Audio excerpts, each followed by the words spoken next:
Bueno, mira, tenés que hablar de las reformas a la parte orgánica de la Constitución. Las reformas a la parte orgánica. Así que tenés 20 a 25 minutos, el micrófono es tuyo, acá te lo paso. La verdad que, buenas tardes, buenas noches. Bueno, todos acá hemos sido convencionales constituyentes.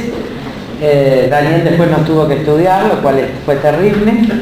Estoy rodeada además de muchos amigos que hemos fundado la Asociación Argentina de Derecho Constitucional en el año 82. Era divina yo. Tenía 22, 23 años, 23. De acuerdo. ¿Está? De acuerdo. Era lo más lindo que había. Y Natale también era buen mozo, se murió. Nos patroneaste a todos, Lilita. Doy fe. Y yo era muy jovencita, fundamos la Asociación Argentina de Derecho Constitucional en Santa Fe.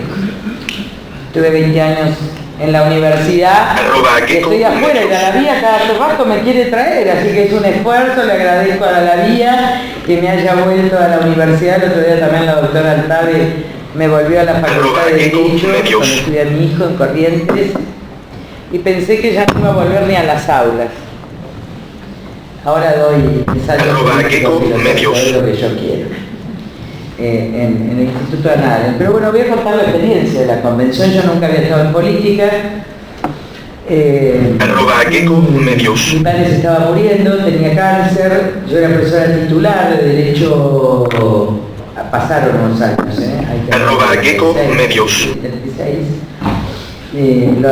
lo había tenido a Ignacio, mi hijo que cumplió 21 años, así que esto...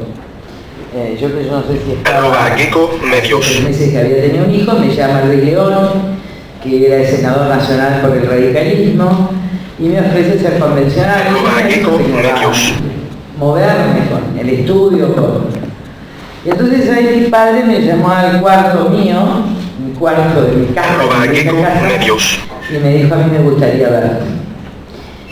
Bueno, él era íntimo amigo de Raúl Alfonsín, así que le dije: mira, creo que yo puedo dar cuenta 20 años después. Mira, para yo hago lo que vos quieras, pero yo votar por cosas contrarias a la que he enseñado la así que yo voy a votar en contra del núcleo de coincidencias básicas. Se lo decís a Raúl, se aceptan bien, si no aceptan. Muy bien, en ese momento Raúl era íntimo amigo de mi padre, Raúl Alfonsín, dijo: no hay problema, yo me hago cargo de la nena, acá está la nena. ¿No? Y yo creo que siempre hay un error del sistema. Ahora soy la loca, y así la pasamos bárbara. ¿Te acuerdas cómo peleamos con los indígenas? Que vos decías que nos iban a atacar las ciudades. No. Yo te decía: nunca saliste de Buenos Aires. No, esto es muy divertida. Cuando vengan las anécdotas no saben lo que vamos a lograr de la risa. Bueno, así que yo no estuve en la comisión del núcleo de coincidencias básicas. Yo integré la comisión redactora por la que pasaron muchos temas. Estuve en la comisión de tratados internacionales. El que puso la palabra de condiciones urgentes a renegociar, porque yo ya lo mataba barra, fue Enrique Paisado, que es la comisión. En realidad somos los que redactamos la teoría constitucional de los tratados de derecho constitucional, el 22 y el 23, y me tocó hacer sola el 24 con Germán Vidal Campo, que lo llamaba, decía: estoy loca con así que ese fue mi rol, y después sí nos tocó a todos los que estamos acá estar en la redactora, que fue una experiencia muy linda. La presidía College, que quizás, que era un hombre muy... College, que era un hombre muy inteligente, el malo era bárbaro. Yo les cuento todo como yo veía. Era inteligente, pero era muy malo, bárbaro, sigue siendo muy malo. Y College era muy gracioso. Entonces te digo que decía Raúl Alfonsín: contener esta chica. Decía: déjame que yo la voy a contener. Después me contó College un día, siendo ministro, me dijo: nadie te pudo controlar, por supuesto, desde chiquita. Así que tuvimos una experiencia. Yo lo que puedo hablar de la parte orgánica, creo que la experiencia nuestra en la comisión de tratados fue extraordinaria. El objetivo mío era subvertir el orden jurídico argentino y que los jueces se vieran obligados a aplicar los tratados. @GeckoMedios. Y creo que eso se logró. Es decir, que el objetivo central, que fue un lobby terrible, incluso de Areva, contra nosotros, Juan de Capiel y yo, porque el derecho a réplica, la verdad es que surtió sus efectos y yo tengo una alegría enorme. La única discusión fue de Barra, que quería poner tratados de derecho del niño con la ley y la reserva, porque eran los chicos por nacer, etcétera. Y al final resolvimos los tres, Barra, Enrique y yo, que sean las condiciones de su vigencia. Y fue un tiro para la justicia, porque la Corte después interpretó que era, nosotros pusimos ahí una ambigüedad. Y que la interprete, es decir, soltamos a los jueces la interpretación final y los jueces vieron las condiciones de la interpretación de las distintas cortes, así que interamericana, que era lo que nosotros finalmente habíamos puesto y nos sacaron. Pero mi experiencia, de la que yo voy a hablar de la parte orgánica, voy a hablar de la parte orgánica como mi experiencia como legisladora. En todo caso, como legisladora me tocó participar como vicepresidente o presidente de comisión de las leyes básicas, de todas. @GeckoMedios. Consejo de la Magistratura, Ministerio Público, Acción Popular, Habeas Data, Amparo todavía no lo podemos sacar. @GeckoMedios. Y muere, es decir que no quieren, el poder no quiere reglamentar el amparo amplio que habíamos puesto. @GeckoMedios. Y la GN, miren lo que está haciendo con el Ministerio Público, entonces yo podría relatar mi experiencia. Primero, lo primero que quiero decir es porque estuve en contra del núcleo de coincidencias básicas, no por razones políticas, yo no era política. Mi oposición al reglamento que quería salir de los artículos es que esto violaba el derecho de otros representantes y lo fundé en Huarque. @GeckoMedios. Como esto no era justo para los convencionales y que esto había sido hecho por una élite del poder y que así no debería ser una convención constituyente. @GeckoMedios. El 70 convencionales de la UCR casi me mataban, pero estaba el papá que cuidaba a la nena. @GeckoMedios. Y también me opuse a varias cláusulas de la nueva constitución del núcleo. Me opuse a la reelección presidencial porque creía que era un error que llevaba a la corrupción y la impunidad, lo dice el texto, por eso lo traje. Me opuse a cómo estaba redactada legislación delegada, que me parecía un horror, y que decía que por ahí se iba a terminar entregando todo el poder del Parlamento al Poder Ejecutivo Nacional, que las formas eran ambiguas, que decir que nunca pueden ser delegados, después que se puede delegar en cuestiones de administración o emergencia, equivalía a una interpretación tan amplia, tan difusa, tan ambigua, que finalmente íbamos a terminar en el vacío del Parlamento. Ahí está mi intervención. @GeckoMedios. Y después, bueno, la clase de educación, donde yo planteo algo que planteo en el nuevo libro, que es la educación como política central del porvenir y la subversión semiotica. @GeckoMedios. En términos de sujeto de comunicación. Yo me a esto cómo funcionó. La Constitución de 1994 puede funcionar de dos maneras, pero depende de los sujetos que la ejercitan. En consecuencia, no es una Constitución segura en la parte orgánica, es profundamente insegura. Porque depende de los hombres, burocracias, e incluso te diría clase política o corporación política, que lo interprete para ahorita el presidencialismo como funcionó. O para un presidencialismo híbrido casi parlamentario. Si el que gobierna es un republicano y tiene ética, y los representantes del pueblo tienen ética y no ceden sus poderes, la Constitución puede funcionar como un paso a un parlamentarismo más ampliado. Si por el contrario te tocan antirrepublicanos, gente que quiere la concentración del poder, corporaciones políticas que pactan, esta Constitución deviene en hiperpresidencialismo, es decir, es mucho peor en este aspecto, por lo claro, que la del 53. Entonces, fíjense la paradoja de esta Constitución. Avanzó en jerarquía constitucional en el orden de los derechos ciudadanos y retrocedió por sus intérpretes de una manera radical a casi medios. Voy a tomar como ejemplo la ley de Consejo de la Magistratura, que fue la que me tocó intervenir. Medios. El presidente de la comisión, claro, yo me olvidé de contar, yo volví al Chaco, se murió mi papá. Me dijo, ese carisma no te pertenece, me mató. Después luego me pedí el gobernador, el diputado, como te usa, los políticos usan a la gente de moda. Medios. Y yo acepté por mi padre y por mi hermano que estaba muriéndose. Y dejé el estudio, dejé mi casa. Medios. Subí a un tren que no sabía dónde me llevaba.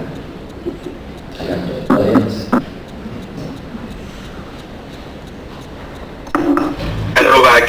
Medios. Entonces me tocó ser vicepresidente de la Comisión de Justicia del año 95. El presidente, para que ustedes tengan idea de nombres, era Pichetto, que era el diputado más menemista de aquellos tiempos. Para que vean. Medios.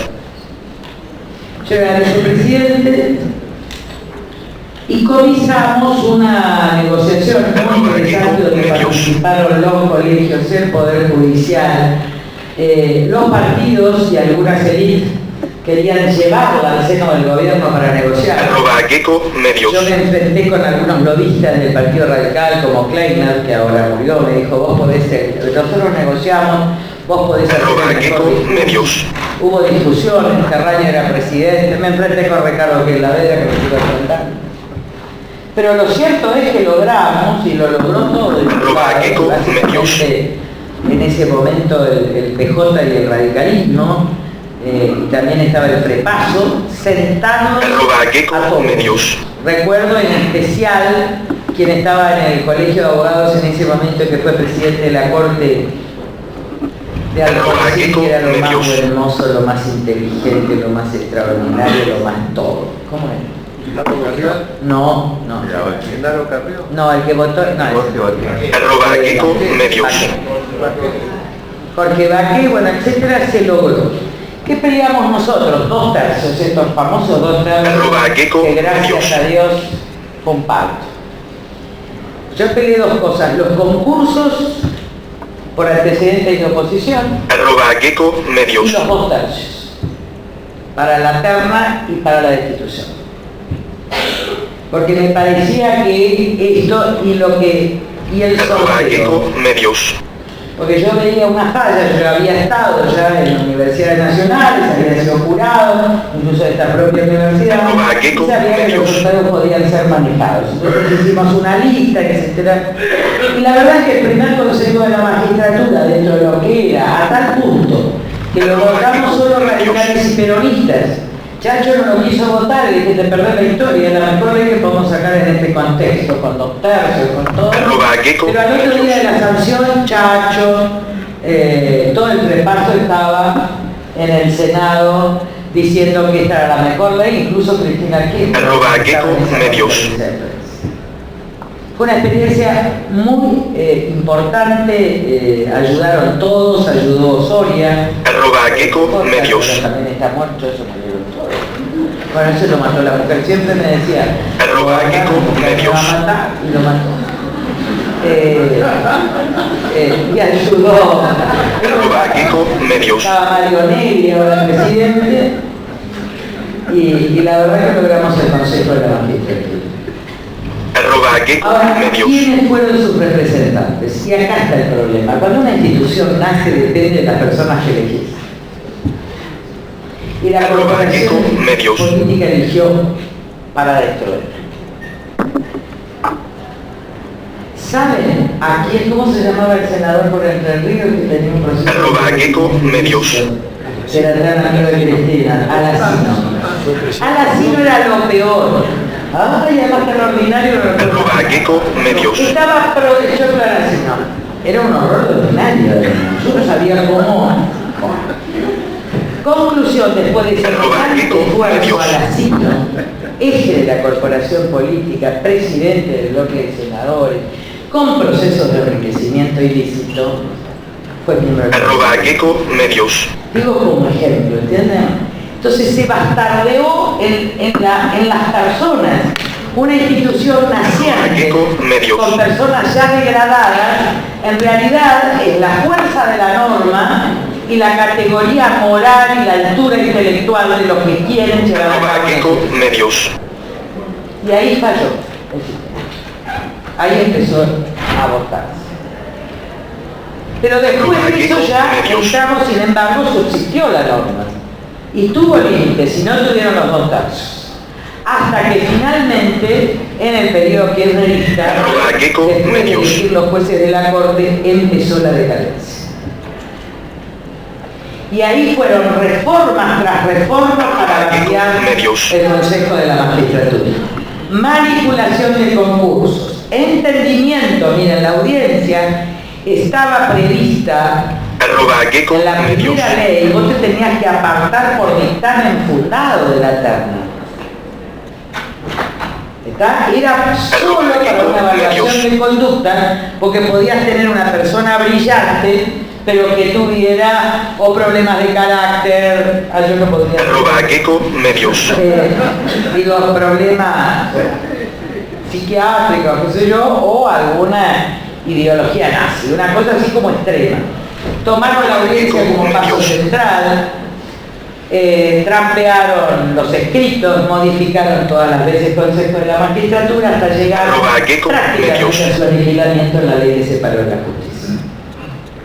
Entonces, esta Constitución, esta es la evaluación de una institución en el marco del núcleo de coincidencia básica. La otra es el Ministerio Público, terminó aquí claro. Nunca se pudo instalar la comisión de seguimiento. ¿Por qué? Que estuvo en la ley del Ministerio Público, que yo también era vicepresidente de Justicia. @Gecko Medios. Se oponían radicales y se oponían peronistas. Y cuando se enteraron en el 2009 al 2011 que la presidenta iba a ser @Gecko Medios. creo que estuvieron todos en desacuerdo. Entonces, yo creo que la corporación política en el primer periodo, la verdad es que salió Acción Iniciativa Popular, salió Avias Rata, estuvo Arias, había un espíritu todavía constituyente en la Cámara, pero después el amparo no pudo salir, cayó 2 o 3 veces, la ley de acceso a la información todavía hoy no puede salir, pero sí creo que